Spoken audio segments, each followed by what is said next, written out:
off that sort of off-centre eccentric on the end of the crankshaft.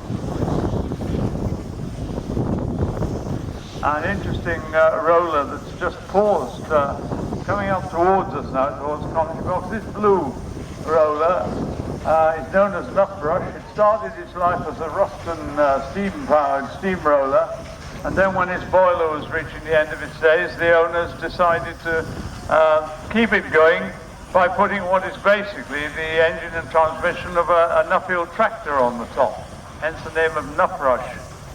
And it's got two batteries on the side there, you can see as well. Unique.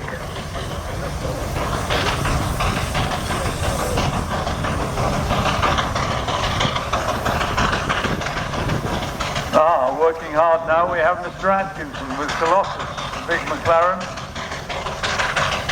Coming up the hill, he's got the railway locomotive load behind.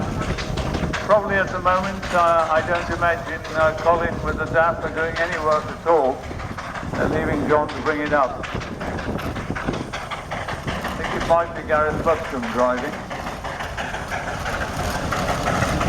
There we are. I thought they made him stand in the corner after his effort on Wednesday.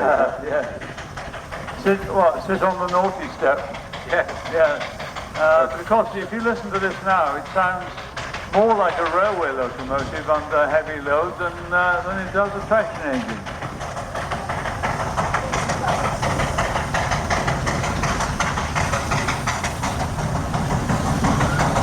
That is very impressive, isn't it? Impressive sound. You won't hear that in many places. You won't see an engine working as hard as that in many places.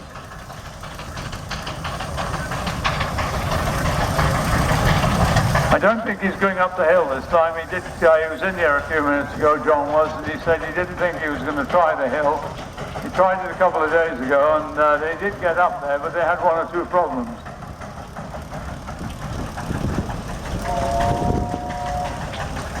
Easing off a little bit now. Yes, it is Gareth. Gareth Buscombe driving. John Atkinson, the owner, is on the steering wheel on the other side. Still pulling hard, of course, until he gets that load over the slope.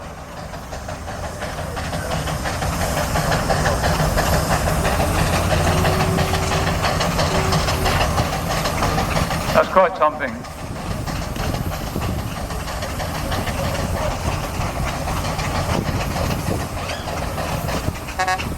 I wonder what that old engine on the back there, that old railway locomotive, is thinking of all this. I bet it never thought it would spend some of its time going around the field in Dorset.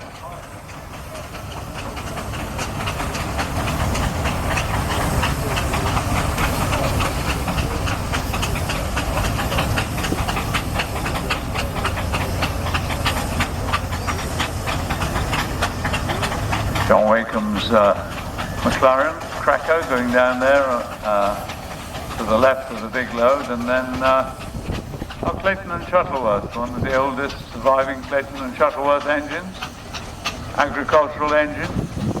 There again on that you can see the pump on the outside of the crankshaft with that eccentric painted red.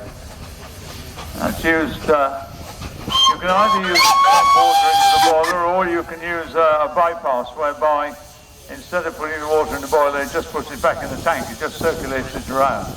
That's one of the methods of putting water in the boiler. The other method is a thing called an injector, where you actually use the pressure of the steam to force the water into the boiler against the same pressure in the boiler. And it all comes down to the design of the instrument that does it, and the sort of vacuum and so on that is produced by it. Right, well, whilst John was explaining about that, you can see that we've got the container back on its feet again. There it is.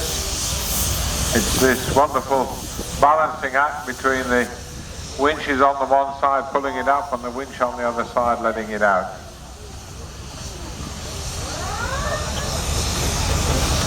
Oh. Mr. Fleet is a bit cross. He said, you cracked the windscreen on that DAF, now you've stood it up. I'm glad they've taken Mr. Boyle's name off the side of it, actually. I don't think he'd be very amused, would he? We all recognised it as soon as we walked in the field, but